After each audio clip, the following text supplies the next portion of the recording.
My name is Jamie Love. Welcome. Today I have the pleasure and honor of going live with the one and only Loren Lockman. He's a world-renowned fasting expert. He runs the world's largest water fasting retreat in the world called Tanglewood in Costa Rica. Today we're going to be talking about his ideal raw food diet and his diet recommendations and guidelines. No, Loren, it won't let me. That's so weird. Oh my gosh. That's so odd. Okay. Can you still don't see the request to join? Okay, Loren, I have one more idea. My idea is you hit the live and then maybe I'll join in that way, because for some reason I cannot invite you to join the live. That is the most strangest thing I've ever seen. I went to your DMs. Hope that works. Okay. Do you see an invitation?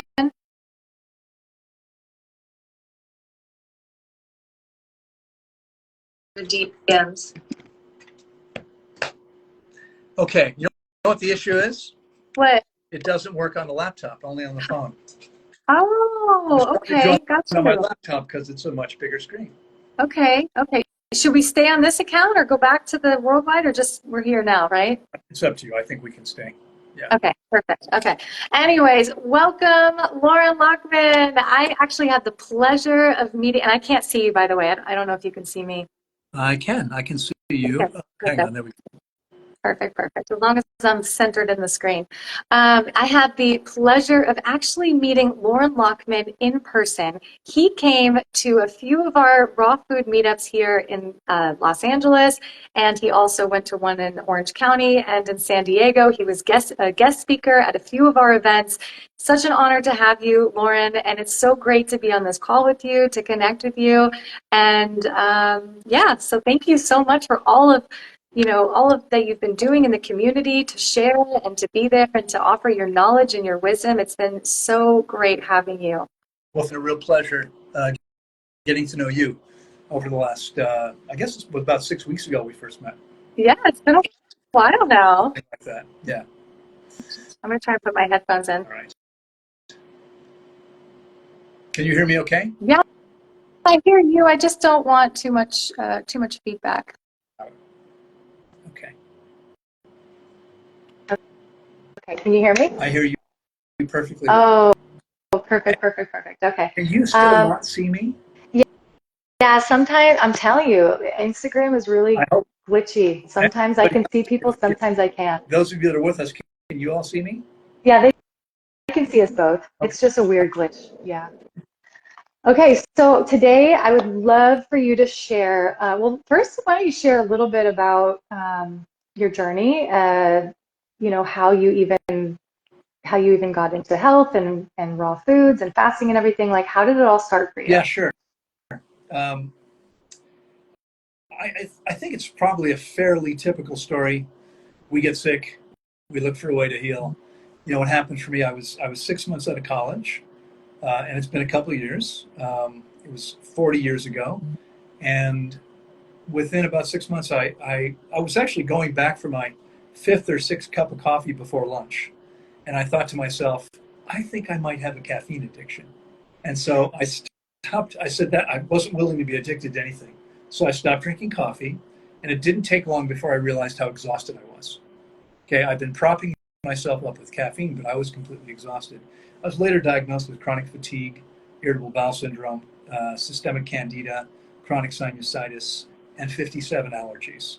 And I spent 3 years going from one doctor to the next. I worked with 3 doctors each for a year. I got worse all the time.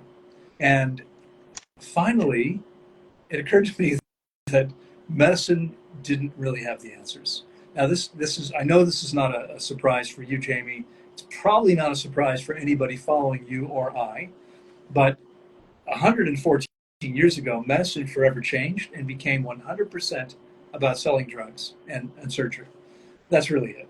And so I walked away from medicine. I've literally never looked back. I've never been to a doctor in 37 years, with the exception of I had to get a life insurance policy to satisfy a mortgage lender on our property in Costa Rica.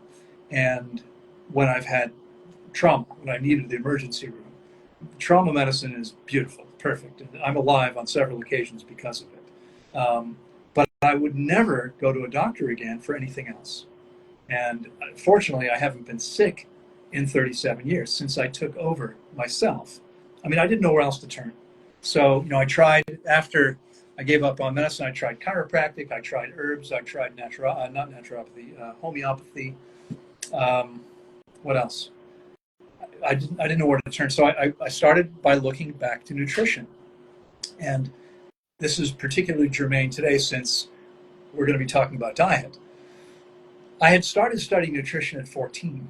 And I know you heard me say this once before, maybe twice before, Jamie, but it's kind of unusual for guys to study nutrition at 14. I grew 10 inches that year without gaining a pound. And I literally looked like a stick with a nose. And so, hormones are kicking in. I'm wanting the girls to find me attractive. I look like a stick with a nose. And so I thought maybe if I study nutrition and work out, maybe I can, build some muscle mass. And that's what got me started on that path. And so 9 years later, here I am, sicker than anybody I knew. And after I gave up, 12 years by the time I gave up on medicine, I thought I'll go back to nutrition. And I realized I was already doing everything nutrition said I should be doing. And so I thought, okay, what's wrong with this picture? There has to be, I couldn't believe that nutrition didn't impact us, right? It only makes sense that the things we put into our face 3 to 5 times a day have to have some impact on our health. But I was doing everything that they said I should be doing, and here I was sicker than anybody I knew.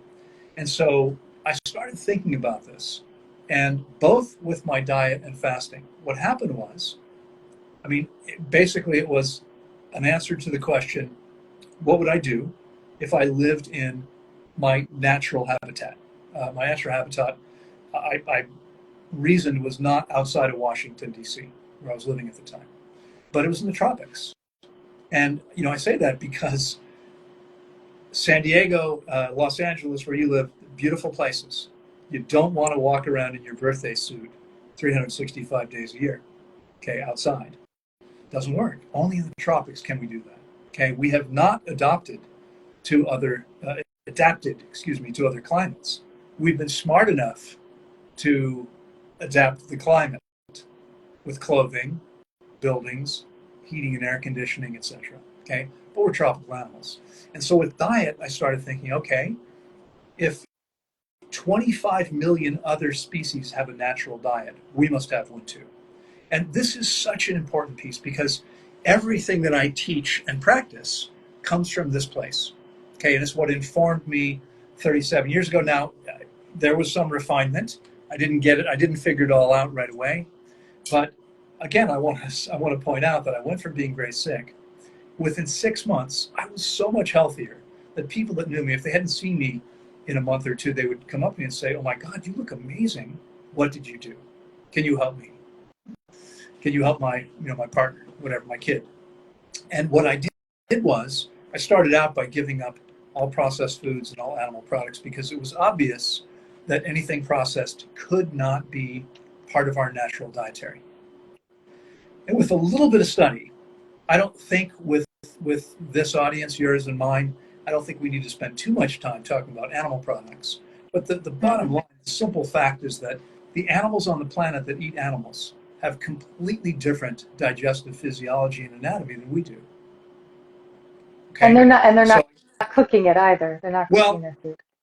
I didn't figure that out right away. That came 5 years later. So I started off by giving up all animal products and all processed food. I was still cooking. I was eating a whole food, plant-based diet. That term hadn't come into existence yet, but that's what I was doing. I stopped buying anything processed. I stopped going to restaurants, which I had been doing 2, 3, 4 times a week. Wasn't doing that anymore. I was making big pots of rice and beans and stews and things like that. I was making cornbread because I couldn't eat yeast, wheat, gluten. so I was doing a lot of cooking for myself, and I kept asking this question: how could I make this more natural for me? And frankly, I felt a little silly. It was about 5 years later. I was at a health conference, and I was walking down a sidewalk to go from one building to the next to go hear a lecture. And as I walked by, there were two people standing off the side of the sidewalk talking, and I overheard two words: raw food. And this giant light, I'm like, of course cooking's not natural, right? Of course it's not. Whoa, just So, 2 words and it just sparked something yeah, inside of yeah. Well, you. again, I had this Ah, actual question: how can I make my diet more natural? What's the most natural it can be for me? And so eventually I gave up I gave up cooked food as soon as I realized that.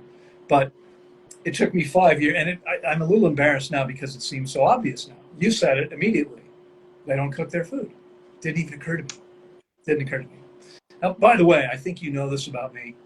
I spent 3 to 4 months for the last 25 or 26 years traveling and speaking. I've had the privilege of speaking in some 30 countries. I've given lectures and seminars. I've done keynote addresses all over the world, published in many magazines and so forth. And again, it feels a little silly now. Like it took me 5 years to work this out because it seems so obvious now. Obviously, clearly, it's not obvious to most people. Most people still don't get it, and they don't understand the issue. So let's start there. Okay, we'll start with that. But by the way, again, fasting, it came up from the exact same place. What would I do if I lived in nature? Well, it turns out every species on the planet, when sick enough or badly enough injured, will lay down and stop eating. Okay, this is a foundational piece that I think everyone really needs to understand.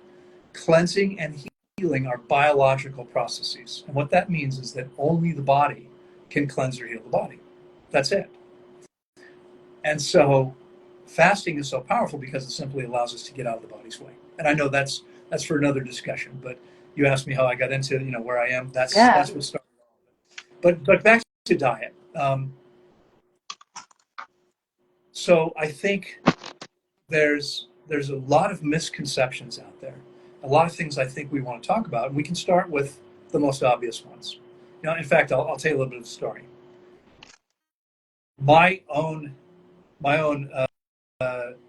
diet, it shifted from, first of all, eating conventionally to realizing I'm not going to eat meat anymore, vegetarian. And all my friends and family wanted to know where I was going to get my protein from. And then I went from vegetarian. I gave up dairy products and eggs. And all my vegetarian friends wanted to know where I was going to get my protein from if I'm not eating dairy. And back then, Impossible Burgers didn't exist. Right? There were no fake meat products. This is a long time ago. Mhm. Then I went raw vegan, and all my vegan friends wanted to know where I was going to get my protein from. And then I went fruitarian, and which, for the last 32 and a half years, I've lived on a diet of fruit and salad, with very few exceptions when I'm at a gourmet, raw vegan restaurant. I might have something a little bit more complex, but I dashed home. I've been here all morning. My first call is at 5 a.m., and I've had back-to-back calls all day. I had an hour free, and I went and had breakfast just before this call because I knew it might be a while. Had some watermelon. Yesterday, I had watermelon for breakfast at 2 o'clock, and dinner was a bowl of cherries, a big bowl Are of you cherries. are But you typically eating 2 meals a day, typically, breakfast and dinner? it's twice a day. Sometimes it's once. It's almost never more than twice a day. Yeah, and that's been true now for 32 years. That's great. Yeah, my first meal is usually 2 in the afternoon. Around then, it could be a little earlier, but usually I eat within a maximum 5 hour window most days. So And in between long fasts, you're still intermittent fasting for maintenance. absolutely, yeah. Well, it's not even, I don't really think about it that way. Again, I think an important guiding principle is, people ask me, how many meals should they eat? How many times should they eat? And I say, okay, I'm going to give you a complicated formula. You ready? Eat when you're hungry, stop when you're satisfied. Repeat as necessary. Mm, That's it. so good, yeah. Promise you And no. if you're not hungry, you can skip a meal. It's okay. It's more than okay. It's actually Yeah. really, really beneficial. Yeah. Keep in mind that processing food through our systems requires more energy than anything we normally do, about half the body's daily energy. And so are, if your body needs calories or nutrients, it's going to send you a signal. We Yeah. call What that. is this? Sorry, go ahead. I was just asking if you know what we call that signal that we get. Hunger? Exactly. Hunger. Yeah. Yeah. Is that right? Our bodies are pretty smart. Bodies are pretty Yeah. smart. If we need So, calories and nutrients, we feel hungry. hey, Now, there is a problem, and that is that most people don't know what real hunger actually feels like. good one. Yeah. And we could spend an hour on that, but we don't have time to do that today, I guess. I mean, I don't know about you, but I've got a commitment on Friday, so I've only got till then. You got a commitment on what? Friday. Just On keep Friday? it to Oh, you're so funny. um, Whatever you feel like talking. I mean, we're going to talk about optimal diet, but if there's something you feel like is beneficial to share, yeah, you can briefly well, share. I think it's really important for people to understand that Yeah, let's go. Let's go ahead and tell the them what it is. growling in the belly, the emptiness, the weakness, the tiredness, the what else? Dizziness, hangry, feel right. All the stuff that comes up for people when they say they're hungry are not symptoms of hunger. These are symptoms of detoxification. Okay, most people only detoxify in their normal life at night when they're asleep because they have their last meal. Let's say they finish eating by 8 o'clock and they go to bed and they wake up at 6 or 7 and they don't eat again until 9 o'clock or whatever. I don't know what the schedule is for most people, but there's a 10 or 12 hour break between meals. And that's the only time most people are doing any significant amount of detoxification in their normal life. And so they wake up and their tongue is coated and their armpits are a little bit powerful. Um, this is detoxification. This is what's going on. It's not about being hungry. Being hungry is not the tiniest bit uncomfortable. Okay, it's not uncomfortable. I mean, think about this for a second, because a carnivore, we have jaguar in Costa Rica. Okay, a jaguar needs about 1,000 acres to hunt one cat. Okay, they're solitary animals, and they may go 2-3 days without a meal. Okay, imagine if when they were hungry, they got super weak, tired, dizzy, emotional. And it doesn't happen. In fact, what happens is we become more alert when we haven't eaten. We become more able to focus. I only work out on an empty stomach. Wow. When I was a kid, we were told you have to carb load before you exercise. I never do that. I always I work out. never eat before I exercise either. I No, don't like having a full belly. doesn't feel good, and we don't need to. But the Yeah. problem is that most people, if they go long enough in their waking life without eating, they're going to start detoxifying while they're awake for the first time. So, if we look back at the studies, probably too young to remember this. I think it would have been in the 70s, maybe 80s. There were studies saying that children who didn't eat breakfast didn't perform as well in school.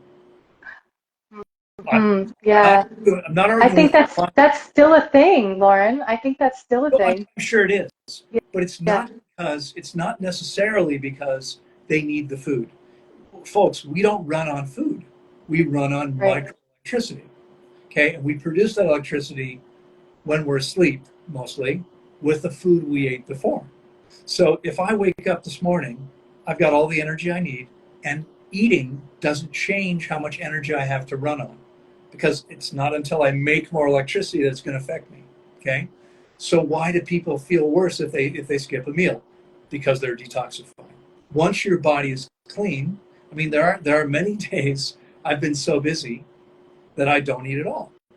I don't have time. No problem. It's no problem. I feel perfectly fine because I'm not detoxing to any significant degree. Because Yeah, I've it's so already. funny it's so funny they say that because most of the time when I eat, I feel sluggish after from all of my energy going to digesting a little bit.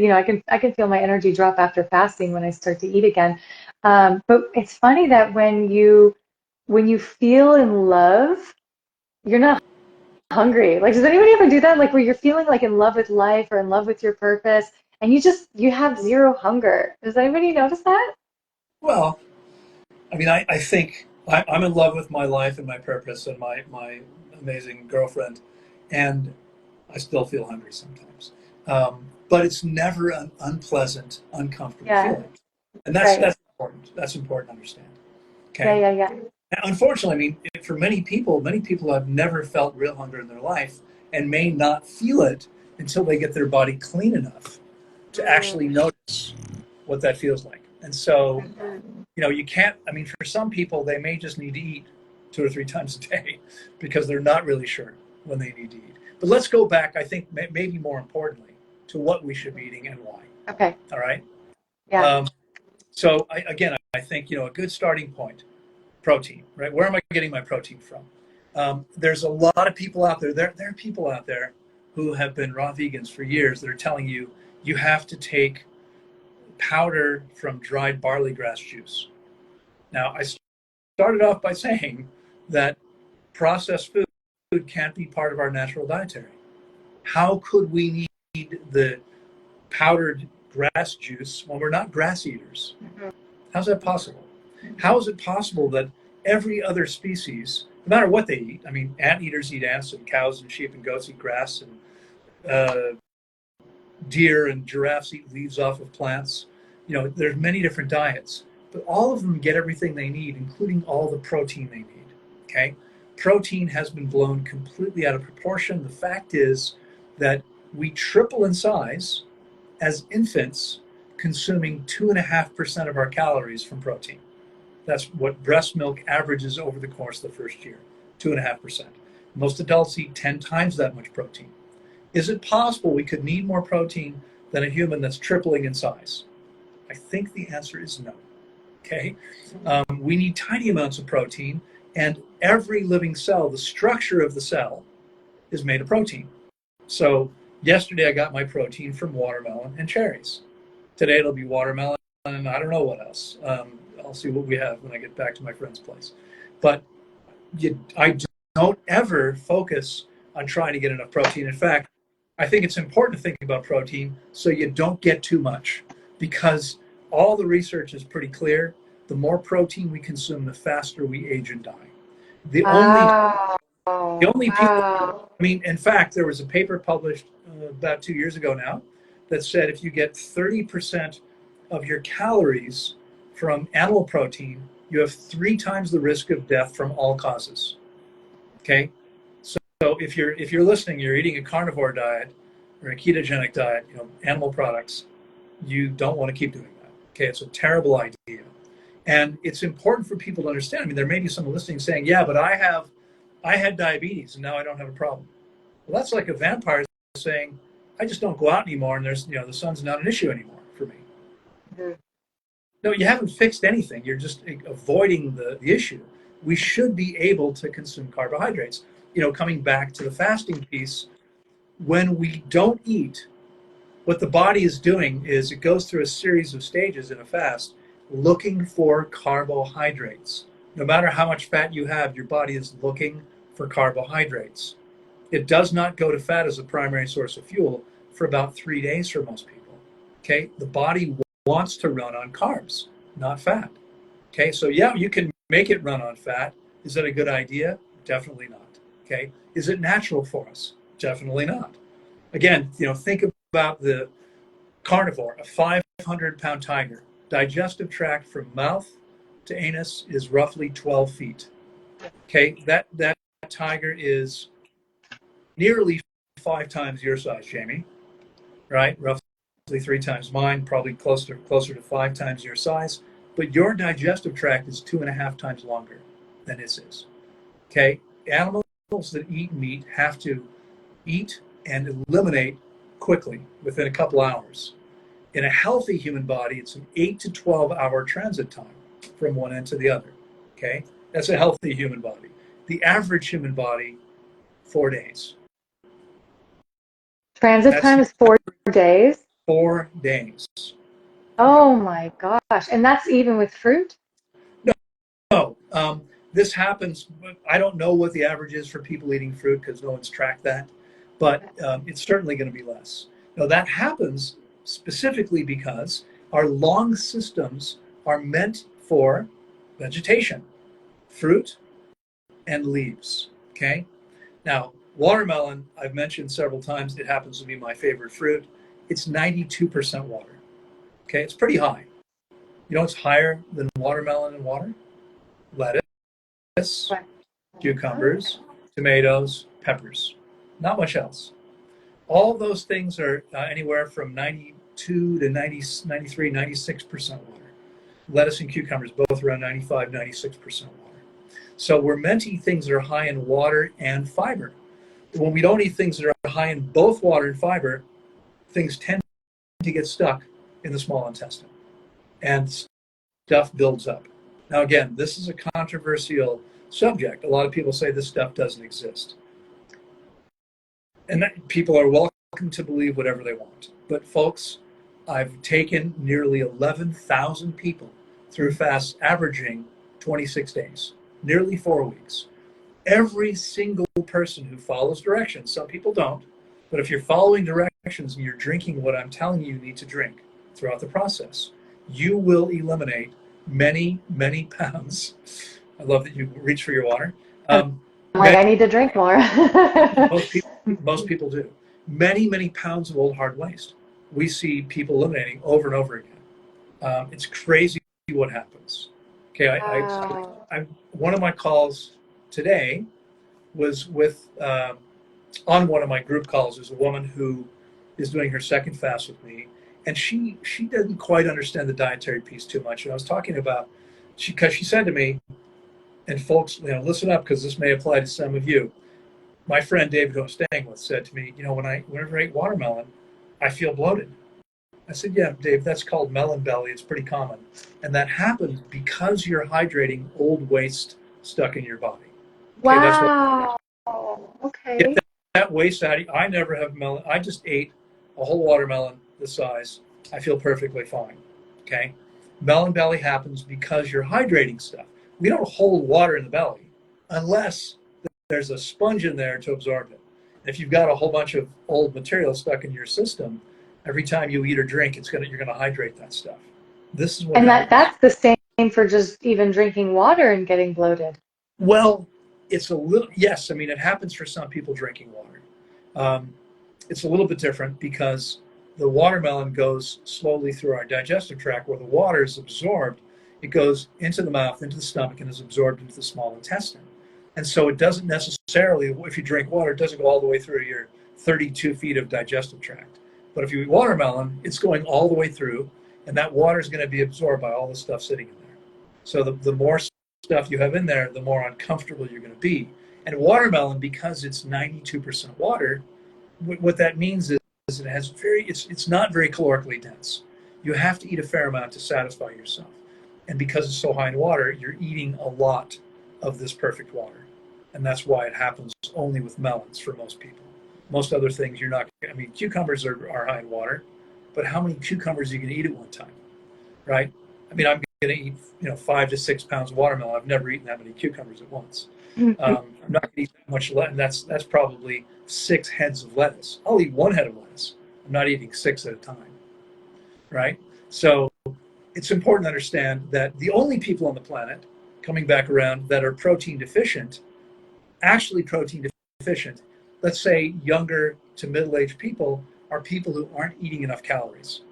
Okay, people who are starving may be deficient in protein, may wind up with a disease that's a protein deficiency, but it's almost unheard of in people who have enough to eat.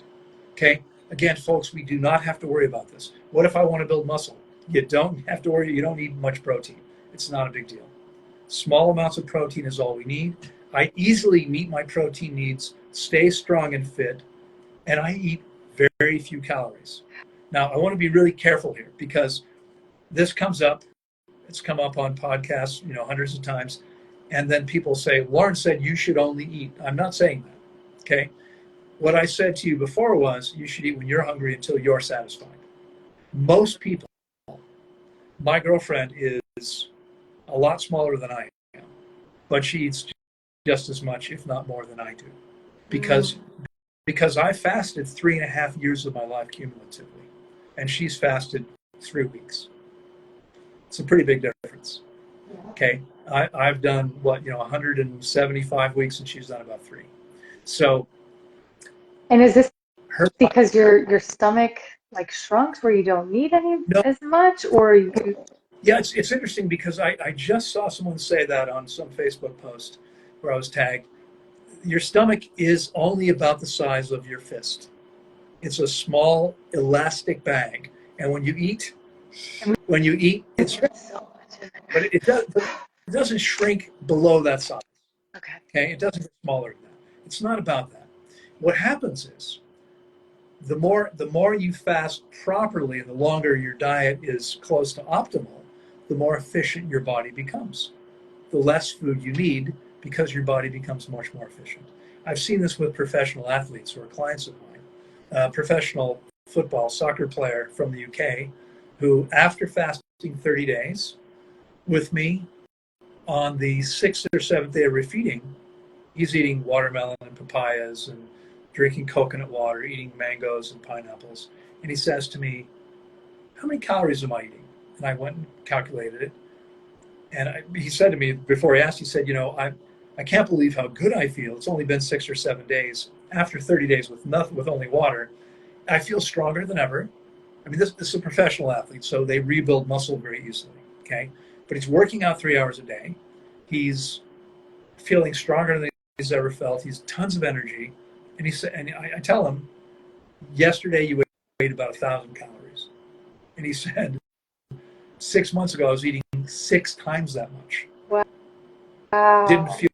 feel this good. Okay, we get a lot more efficient, and this again, I mean, most people won't experience this until they get their body truly clean and hydrated, because and the diet of course has to be optimal. There's 2 things. For most people, if you're eating cooked foods or foods that are heavily processed, even if they're raw, you're losing a lot of the value. In the only study I've been able to find, in a tomato pressing operation, they're making tomato sauce or tomato paste, in 3 minutes 40% of the vitamin C is lost. Now, in a pressing operation, the air is forced out of the cylinder. When the piston comes in, the air is forced out. In a juicer, the air is being sucked in. Your oxygen, in 3 minutes, 40% was lost. When you're evacuating the air, in a juicer, it's going to be much faster and much more destruction. Okay, and I still see people, here's my juice for the week. 5 minutes after you made it, it has a lot less value. You have to drink it right away if you do drink it at all. Right. So, I mean, and again, I don't know that I want to spend too much time on this, but when I was a kid, my mother had a food processor. She had one of these things that was built into the counter. You could pull this stainless steel cap off and stick the appliance on it. And there was a button right there, and it would do all kinds of different things depending on which attachments you put on it. Okay, KitchenAid or something like that. When we blend stuff up or run it through a juicer, we are processing the food. Yes, it's not the same as the stuff at the gas station in the cellophane package. Of course, it's fresh. It's made from whole foods and vegetables. But there's a tremendous amount of oxidative losses. Okay, and it's not just that. Okay, again, I'm sure you've heard me say this before, but I think it's important to point this out. We're meant to eat whole foods. And when we eat whole foods, we get what we need. Okay, we should, I should be able to eat till I'm satisfied and have everything I need. And that's been the case. I take 0 supplements. Okay, I don't use any herbs. I don't use superfoods. I eat the whole foods that my body's actually attracted to. And I've told, when I'm in Costa Rica, it's watermelons and papayas and mangoes and pineapples, salads, lettuce, tomatoes, cucumbers, peppers, all organic. Other fruits when they come into season, but the things I've mentioned, plus bananas, those are things we have all year long. Okay, we have all those things all year long. And then we have mangosteens for a few months, and we have rambutans for a few months, right? And they come and go. But those are the only things I'm consuming. But when you make juice, you're taking something that's much more concentrated. Now, some people think, well, that's great, you're getting more nutrients, as if more is better. But more is not better. Okay? Again, we're meant to get what we need from whole foods. We don't need more than that. our bodies have to work to process every single thing we consume. So if I'm taking in much more than I need, is it better somehow, or am I just creating extra work for the body? Okay. I'll never forget, I just completed a lecture somewhere outside of Washington, D.C., and a woman raised her hand. She had some questions. She stood up and asked her questions. And then after I answered her questions, I said to her, "You drink a lot of carrot juice, don't you?" She said, "Yeah, how'd you know?" I said, "Well, you're orange. Orange? You're orange. It was orange, right?" And she said, "Oh, that's because I'm detoxifying."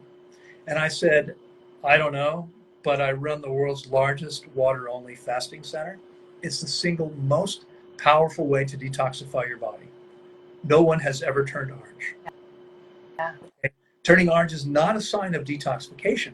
It's a sign that you're taking in more carotenes than your liver can process. How is that a good thing? Okay. What we want to do is eat whole foods and get the natural quantities of nutrients that we would get from eating whole foods. We don't need more than that. Okay. And I started to say before, I'm not sure if we close the loop, but if we eat when we're not hungry, which people are doing all the time, right? Remember, if we needed calories or nutrients, we would feel hunger. So in the Right. absence of a feeling of hunger, we're forcing the body to do all this work I'm talking about without any real benefit, because there's no benefit. If we needed something, we would have been hungry. If we're not hungry, we don't need anything. Right. And That makes sense? I love this. It's interesting because a lot of people, when including myself, when they transition to a raw food diet, they're like, this is great, like I could eat as much as I want and not gain weight. But, sometimes they're trying to eat 4,000 calories a day, but they don't need to eat 4,000 calories a day. And they're maybe only eating like because they're still craving, other foods, but they're not necessarily listening to their body's natural, You're absolutely right. It is possible that some people need 4,000 calories a day because their bodies are still not very efficient. They're not very clean. They're not very well hydrated. And so they may still not be very efficient. They may need more calories. But you're absolutely right. There are a lot of people eating to suppress the cravings for other things. And that's one way to do it. And if that works, that's better than giving into those cravings. right. But it's really not ideal to eat more than you need to. Okay, it's important to point out. I mean, years ago, there were a group of people who were actively encouraging people to eat as much as they could, and their thought was, this stuff is good for you. The more you eat, the better off you are. But again, that's clearly not true. There's no arena in life where taking in more of something that we need is helpful to us. It's not. It just creates extra work. And so people back then would often accuse me of promoting caloric restriction. But I'm not promoting caloric restriction. What I'm promoting is Yeah. the idea, But there's idea to But allow your body. even if we are, like, what's the big deal? Because there's studies saying that it's connected to longevity. Like, it's okay, It absolutely is. Well, the way I like to explain this, there was, I don't know if you ever heard of Biosphere 2. This is really where a lot of this research started. Biosphere 2 was a project Biosphere 1 never happened. There was a Biosphere 1, but they never actually made it work. So Biosphere 2, they built this series of glass domes and tunnels in the Arizona desert. I think it was in Arizona. Might have been Nevada. Doesn't matter. And they sent this whole team of scientists to live inside this little compound for, I think, 3 years, something like that. oh, And biodome. they were supposed to grow all their own food. They were supposed to recycle all their own waste. Nothing was supposed to come in. Okay, it was supposed to be a completely self-contained ecosystem. And they sent couples in to make sure everyone had, they had certain needs met, and there was a doctor on the team. They had various different positions that they filled. And it turns out they were only able to produce 2/3 as many calories that they thought they'd be able to produce. And so everyone was eating 2/3 as much as they thought they would be able to. At the end of the experiment, everyone came out of it much healthier in a number of measurable ways than when they went in. And the doctor on their team spent the rest of his life, he died several years ago. This all happened back in the 80s. But he spent the rest of his life traveling around the world, encouraging people to restrict their caloric intake. because they had such stellar results with caloric restriction. So I'll tell people, I met some of his followers at a health conference, and I asked them, how do you feel? And they said, hungry. Because if you're restricting caloric intake, you're not giving your body what your body wants. So this isn't about caloric restriction. It's about allowing your body to become much more efficient so you don't actually want any more. Your And need. there's no restriction. There's no forcing. No, It's just naturally, yeah. exactly. I mean, and the good news is, if when I have the chance to eat fresh durian, I become a little bit spoiled. I've been in Bali and Thailand and Malaysia, and I've had durian right off the trees. And the whole time I was in California, I was thinking, should I go get some durian? I wasn't that excited about eating the frozen imported durian because it's not nearly as good as the fresh ones. Although I love it, it's not nearly as good. When I do have high quality durian, I will eat more than I need to. Absolutely. And I might do the same thing in a gourmet raw vegan restaurant. And in both cases, I'm not going to feel quite the same energy, the Yeah. vitality the next day. Well, and the trick I think for you, I mean, I loved being in Southern California, but if I'd stayed there much longer, I would have had to make some rules for myself. Yeah. It was crazy. At the end, I was like, okay, that's enough. I'm not going back to Peace Pies. And then, a friend of mine would say, hey, you're leaving in a few days. Can we get together for dinner at Peace Pies? That happened 4 times the last week I was there. Oh, wow. I mean, I left there feeling, okay, this is it. I just need to eat watermelon for the next week, right? I know. You almost you have to detox off the gourmet raw stuff It's sometimes, Yeah, it's true. Yeah. Normally for me, it's, I'll be in a town for a few days. I might go there once. That's it. The next time might be 2 or 3 months later. That's usually how it is for me. So it's Yeah. a little too much. But Yeah. anyways, it's important to understand that, first of all, we can become much more efficient than most people say. And I mean, I just saw something someone posted on a Facebook group. You have to eat at least 2,000 calories a day. I eat between 1,000 and 1,200 calories per day. And I've been doing this for well over 30 years. I maintain my weight, and I maintain strength and energy, no problem. So I'm not saying anybody else should do that. I'm saying each of you is on your own journey, and you need to get your body clean and hydrated. Listen to it. Eat when you're hungry. Stop when you're satisfied. It is what it is. I had a client once from Santa Cruz, she's an alternative practitioner, and she's actually fast. She's my record holder. She's fasted with me 11 or 12 times, I think. And it was after the first or second fast, she said, Loren, I think I need to eat more. And I said, this is a week or two after I talked to her. I said, really, what's going on? Are you losing weight? Are you losing energy in the afternoon? Are you not clear mentally? Are you feeling weak? She said, no, I feel amazing. Everything's incredible. But I calculated how much I'm eating. I'm only eating 900 calories a day on average. And I said, if it ain't broke, don't fix it. I love that you said that. I hear so many people saying I'm not eating enough. And, I went through a period, I'm not eating fruitarian now, but I went through a good year and a half where I was strictly fruitarian, no salt, no oil, no sugar. Yeah. And I was also fasting frequently. And I really was not that hungry at all. I really just didn't eat that much. I would fast and maybe fast till 5, 6 o'clock every day, and then I would just have some fruit and I was fine. I was kind of down to 1 meal a day, but I had so much energy and my Yeah. skin was glowing, and I'm like, it's not unhealthy. I'm not unhealthy. I was actually very healthy. Well, so Probably the healthiest I've ever been in my life. absolutely. Let's go back to the original premise. Okay. Okay.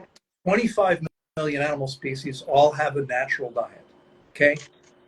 And I may be wrong. I doubt there's a lot of 16-year-old female lions going to their parents and saying, Mom, Dad, I've decided to become a vegetarian. That doesn't happen. Okay. Every species has a species-specific diet that every member of the species eats. Okay. We're the only species that thinks, well, what might be right for you might be different for me. We have exactly exactly the same systems. Okay, our natural diet is something we could go out into our natural habitat in the tropics and find without needing to do anything to it. Okay, like the chimpanzees and bonobos with whom we share over 99% of our DNA and an almost identical digestive tract, we are meant to eat fruit and soft leaves. You can eat other things if you want to, but those are the things our bodies are actually made for. Okay? That's what's natural for us. Now, I know it's going to come up next. Sugar, right? Everyone, well, yeah, but fruit's got too much sugar, doesn't it? Remember, when we stop eating, our bodies are looking for one thing: carbohydrates. Sugar is the carbohydrate that all complex carbohydrates are made of. So back in the early days, people would often say to me, "Where do you get your complex carbohydrates?" And I was like, "Oh, that's a really good question. I don't know. Do I need those?" And they'd all say, "Yeah, but we don't. We don't need starches at all. Complex carbohydrates are starches. We don't need bread or pasta or grains at all." Yeah, so if you're eating that, just admit to yourself you're addicted. Yeah. What the We have an body addiction, does yeah. what the body does with complex carbohydrates is it breaks them down to form sugar. All starches are made of sugar. So we can eat complex starches. We can eat potatoes and rice and corn, etc. And the body can break it down to get sugar, or we can eat fruit and get the sugar without our bodies needing to do any work whatsoever.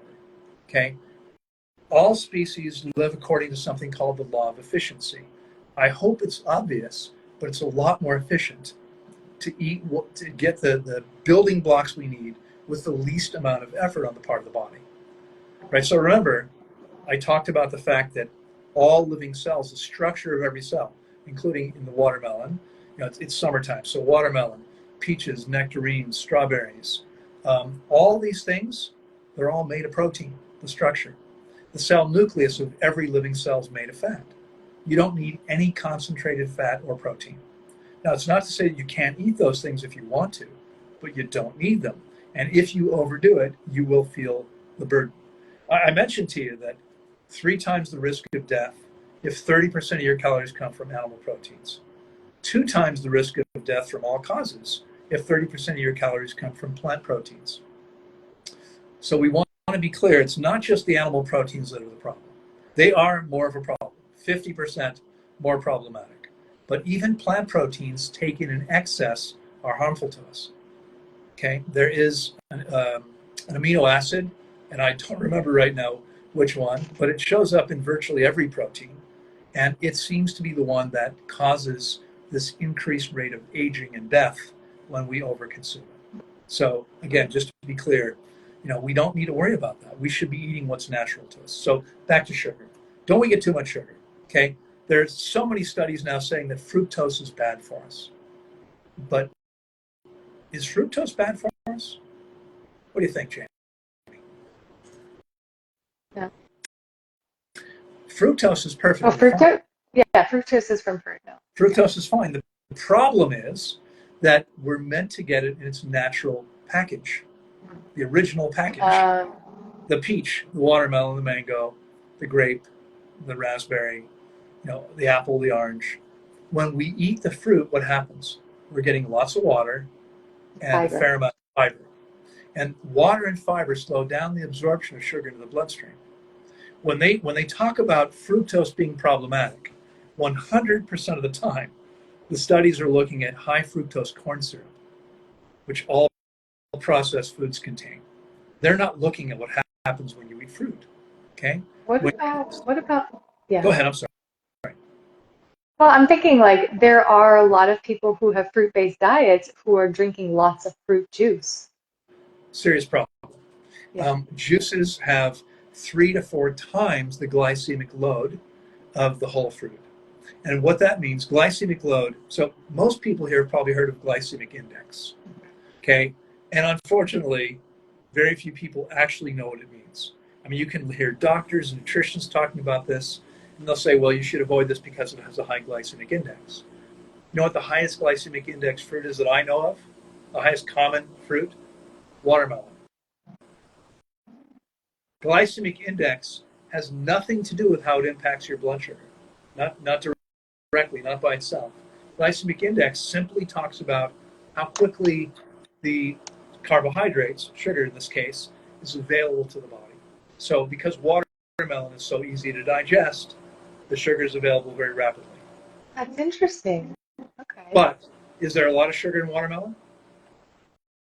Yeah. No, it's mostly water. Oh, so There's not that much sugar. mostly water. Oh, it's just because it's mostly water, it's absorbing.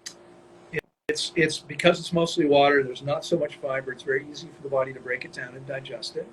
It tastes sweet, but it doesn't actually have a lot of sugar.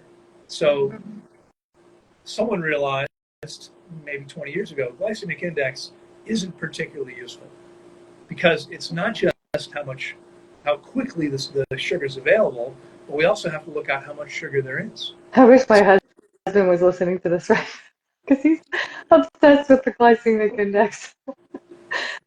It's really pretty useless. In fact, about 5 years ago, I had two volunteers.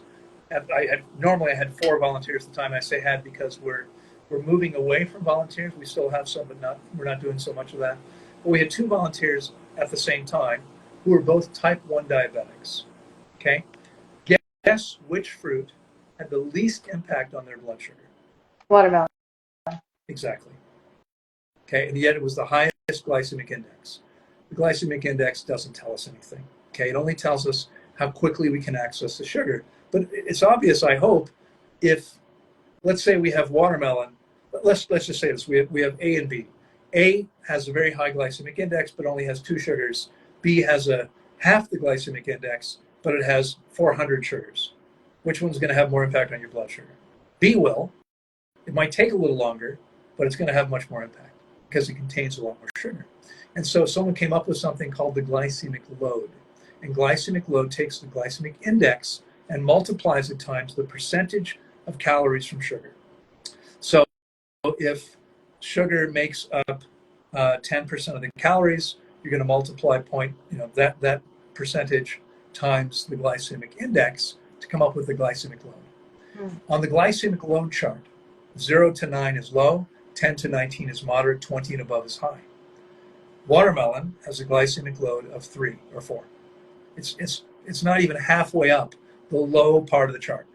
Almost all fresh fruits have a glycemic load below 5 or below. Almost all. There are some that are higher. Bananas, durian, jackfruit, persimmons, very sweet fruits might have a moderate glycemic load. And guess which fruits have a high glycemic load? Durian? Or the higher fat ones? Say again? The higher ones in higher fat? Well, no, it's not going to be higher fat, although the fat is an issue because it makes the body more insulin resistant. So something like durian is relatively hard to digest because it's high in fat and high in sugar. The only fruits that are high glycemic load are not natural. They are dried fruits. Remember, water and fiber slow down the absorption of sugar. So if you take the fiber out in the juice, fruit juice, carrot, beet juice, you've got 3 to 4 times the glycemic load. Has 3 to 4 times the impact on your blood sugar. Not really a good idea. Okay, if you want to do and dry fruits also probably not. Dried fruits. So with juices you take the fiber out. With dried fruits you take the water out. Wow. A grape has a glycemic load of, I want to say around 5, something like that, 5 or 6. Okay, a raisin has a glycemic load around 35 or 40. 35 or 40, and 20 and above is high, very high. Most dates, the way they're sold, have a glycemic load in the 40s. Okay, so you can eat some dates, but you probably don't want to be eating very many of them. Especially the more dry they are, the higher the glycemic load is going to be. Okay, now can we soak them to rehydrate them? Well, again, it won't go back to the way it was. Exactly. My question was going to be, how long do you have to soak the raisin to make it a grape? It'll The problem never. lose the perfect water, that fourth phase gel water from the fruit, you'll never get it back. Okay, it's gone. You now have something, you still have this dried fruit with a high glycemic load and a little bit of water coming in. It's like drinking some water with your food, which unfortunately messes with your digestion. I don't recommend drinking while you eat. And that's what essentially you're doing when you're resoaking. So best to avoid dried fruits as much as possible. Again, the question is what's natural for us. You know, when you buy a bunch of grapes, every once in a while there'll be 200 grapes and one raisin on there. I think you should eat them in about that ratio. Okay, so let's talk about a little bit about addiction because it's very, we're talking about this optimal diet, which Right. may not feel easy for people, especially if they're not living in Costa Rica and we're living here and there's lots of restaurants, even raw food restaurants is very tempting, right? So people trying to transition to this lifestyle, would fasting be the best way to overcome the addiction? Just well, one to train our body, to Yeah, well it to is. be It is. It's interesting. It's an interesting question, which I don't often hear, but it's the best way to overcome almost any addiction, at least the physical piece of it. Okay, if you're addicted to nicotine, cigarettes, what do you have to do to end that stop physical addiction? stop smoking. Well, you've got to get the nicotine out of your Oh body. yeah, Okay, I mean, some people go cold turkey. Some people use a gum or a patch or they're vaping. But the idea is to take it less and less until you don't take in any. Of course, whatever you're doing, if you're still taking in some, you're actually prolonging the addiction. Okay, so for anybody, some people say you have to transition to an optimal diet.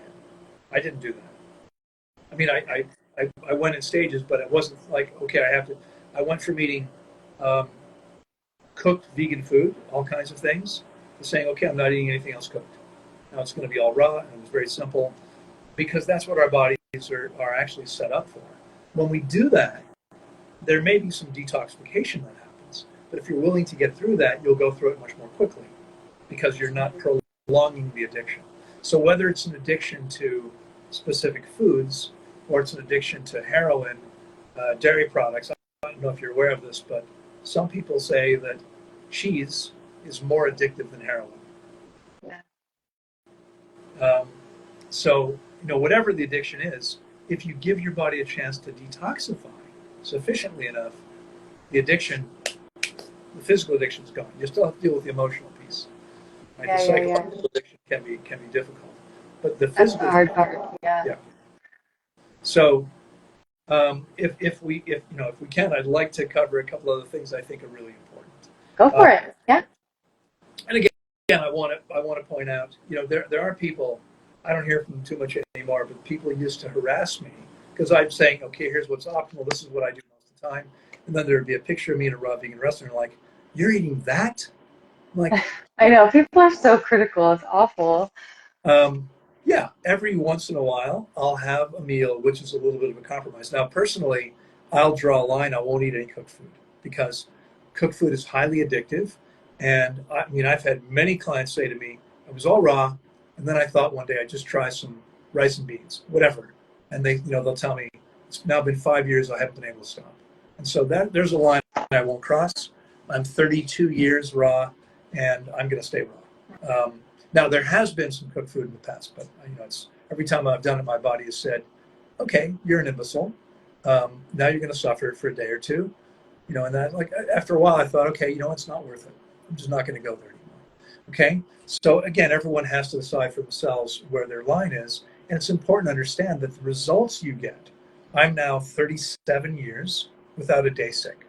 The results you get depend on the consistent choices you make. It doesn't mean your choices have to be perfect, but if you're consistently making excellent choices, you're going to consistently get excellent results. While you're in the process of going from where most people start to where they want to be, it probably doesn't make a lot of sense to make too many compromises because you're just slowing your progress down. Yeah, and really quick, this is something that I've struggled with a lot, and I have, I've, I've blamed, my circumstance, my environment, having to cook for my kids, being married to somebody who wasn't raw, and you know, we all come up with these reasons of why Sure. we can't be raw or why we can't stay raw. And I was listening to an interview with Jillian and Fully Raw Christina the other day, and Christina's like, I really wish people would just stop making excuses and just own the fact that they're choosing to eat cooked food or they're choosing this. It is a choice, right? Because if it's something that you really want, you will find a way to make it work. That's right. It's true with everything. I mean, first of all, we are always choosing. If you choose not to choose, you've chosen. Okay, there's no avoiding choosing. We get to choose everything in our life. We're always choosing, and I agree with her completely. Um, and it's also true. You know, when people say to me, for instance, and I hear this a lot, "Oh, I can't fast right now," and what I'll say is, I think what you're telling me is it's not important enough to you, because if it was, you would find a way to do it. I mean, there's literally, done properly and long enough, there's nothing more beneficial to every single person I've worked with. It's been the most beneficial thing they've ever done. But if you're not committed to it, then you're going to find lots of reasons not to. Okay, it's just exactly the same with diet. Everyone, I've got clients inside the Arctic Circle in Sweden, no, inside the Arctic Circle, where there's 6 months of darkness and 6 months of light, where it's freezing cold most of the year, eating a fruit-based diet. It's not easy up there, but it can be done. Okay, you know, in Finland, in Norway, in Iceland, in northern Scotland, in southern Argentina, which is just as cold. I've got people doing this diet. You can do it anywhere. It's just a question of what you're committed to. And that's completely personal. No one has to be or should be committed to anything. But I decided a long time ago, I mean, I'm incredibly fortunate. And I'm not sure if that came across when I shared my story at the beginning of this podcast, but I got sick. Getting sick for me at 23 was the best thing that ever happened to me. And you know, this really was driven home recently, Jamie. Just 2 weeks ago, my second to last weekend because I left San Diego last Sunday, not 2 days ago, but 9 days ago. The weekend before, a bunch of my buddies from high school had a reunion in Encinitas, where I was staying, because they had all lived there together 40 years ago, and I used to come out to visit them. I was living in D.C. They were all surfers. They all moved out together and had a house, and there was a reunion. And I posted pictures, and I got comments like, "How come you're not pregnant?" Or "How come they all look 20 years older than you?" We're all exactly the same age, but they all make conventional choices. You know, after getting sick at 23, I realized that what I was committed to was feeling amazing, being the best version of myself possible, having complete mental clarity. I mean, I think you might have heard me say this too. We've spent some time together, but you know, I experimented a little bit with substances. I grew up in the 60s and 70s. I smoked pot maybe 3,000-4,000 times, and That one never it, gets old. yeah, it was a daily routine for a long time. I did it for about 10 years, and you know, I got to the point where I was feeling stupid. Like I couldn't complete sentences. I couldn't. I had very little mental clarity, and I was pretty smart, but it didn't feel that way anymore. And that's when I thought, okay, you know what? This isn't serving me at all. This isn't going to help me be the best version of myself, and I'm not going to do this anymore. And I gave it all up before I turned 25. So I've used nothing, including alcohol, in 38 years, and I Wow. don't miss. I don't miss anything. Very inspiring. Yeah. Again, you know, what are you committed to?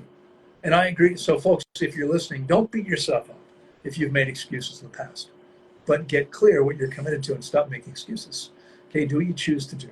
Okay, you can certainly do it. Yeah. So And don't and we need to get away from the wording of like I can't eat raw in the winter, I just can't do it. It's too right. cold. Instead, like change your terminology and say, I'm choosing not to eat raw in the winter. Exactly.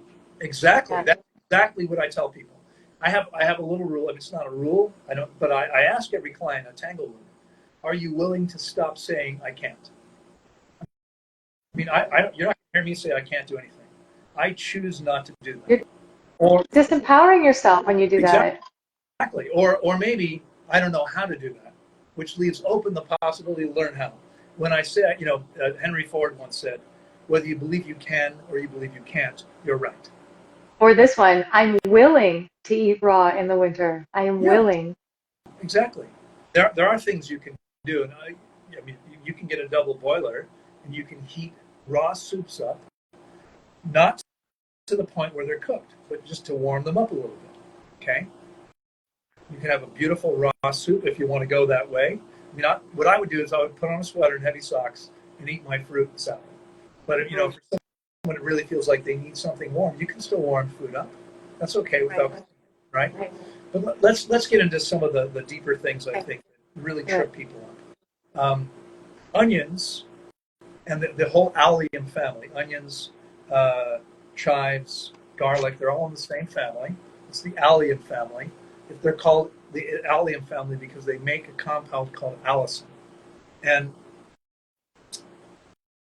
this family is known as natural antibiotics. I'm sure you're not going to be able to guess why they're called natural antibiotics.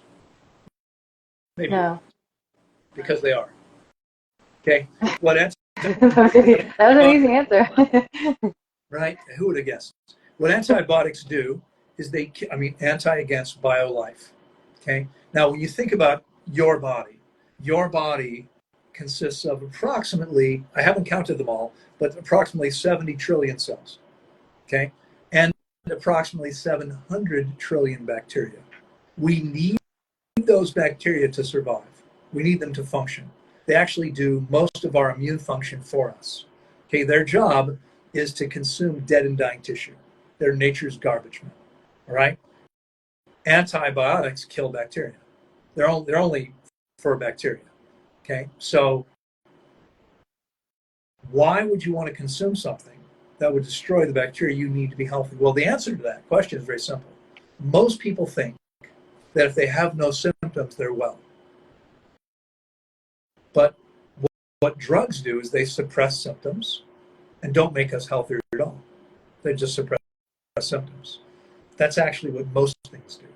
Remember, only the body can heal the body. Okay, I would say any medicinal substance, every medicinal substance, is something that's toxic to the body, that the body reacts to in a way that creates symptomatic relief, while actually making the body less healthy, not more healthy. Okay, these things don't make us more healthy. And that's why you heard me say before, I use no herbs, no super. I don't consume those things, unless if you want to call, for me, superfoods are mangoes and papayas and watermelons and so forth. Those are my superfoods. Those are the only things I'll consume. So the allium family is not helping anyone. What it's doing is it's killing bacteria. Because the bacteria die, they can't consume the dead and dying tissue, and you therefore have no symptoms, but they're not helping you. Okay, you want to be clear about that. Will I eat them? If I'm at a gourmet restaurant, raw vegan restaurant, and they're in the dish, maybe. I will, like if they're in a salad, I will painstakingly pick out every piece of onion. I do not want to eat that. But if it's, my favorite dish of peace pies has onions in it, and it's not even really noticeable because JP, the chef there, is a genius, and I don't worry about this. But it's something I'll eat on average, no more than a couple times a year, and only in that kind of a situation. Otherwise, no, thank you. Let's talk about another one. I hear people all the time saying that hot peppers are good for you. Okay, this is a common belief. So let me back up. Well, no, I think we've covered the onions, unless there's questions. Onions and garlic. Any questions? No, there's no questions. No, not about that. So hot peppers, capsaicin is the molecule that makes hot peppers hot. Okay, capsaicin burns our tissue, and it destroys hemoglobin, which we need to carry oxygen in the red blood cells. So the more capsaicin you eat, the more hemoglobin you destroy, and the higher the rates of cancer in the digestive tract. So if you look at the countries that have the highest per capita consumption of capsaicin, of hot peppers, Korea is number one. I don't remember now who's number two, but it might be India, one of these countries. These countries have the highest rates of stomach and other digestive tract cancers. Ooh. Yeah, these things are not good for you. Okay, they burn the tissue. Your body creates mucus to encapsulate them so you can eliminate them without them harming you any more than necessary. But you're better off not consuming them any more than necessary. Okay. Um, let's see. Any other questions about those? Someone just said can't stand onions and garlic anymore. It's obvious the body wants to get rid of it through sweat. Yeah, I do notice that if I do eat something spicy or like something with a hot pepper, the mucus, oh my gosh, like that night, I'm literally Yeah. coughing up mucus. Well, It's so bad. and it's funny because people talk about mucus forming foods. Your body produces mucus on purpose to help you. Mm. The goal Yeah. is to encapsulate those molecules that are harmful to you so you can get rid of them with the least amount of damage. Now, obviously, mucus isn't the enemy, but if we keep making choices where the body has to keep producing mucus, we're going to be pretty uncomfortable. There was a question here. Can you talk about iron deficiency, please? Um, yeah, I mean, let me answer it this way because Okay. I'm not sure what to say about it other than the fact that our mineral needs are relatively minimal, except for the fact that most people are constantly putting their bodies out of balance. So I'm going to tell you a story. It's not about iron, but I think it'll help answer the question. Um, Many years ago, probably 13, 14 years ago, I got an email from a woman who said, I was at your full day seminar in Phoenix or somewhere in the Phoenix area, and I'm really intrigued with fasting. What you said makes a lot of sense. I'd love to fast with you, but I have a magnesium deficiency. And my naturopath has me taking this massive magnesium supplement. If I don't take it, I get all kinds of symptoms. I can't really fast. I can't take this. She said, I think I heard you say, can't take the supplement while I'm fasting. That's true. You can't take Now, anything. is that an electrolyte? Because somebody's also said, why do electrolytes get unbalanced? So magnesium, is that like part of an electrolyte? Magnesium is one of the electrolytes. Electrolytes are minerals that are in solution in the bloodstream that serve specific roles for us. And magnesium is important. Um,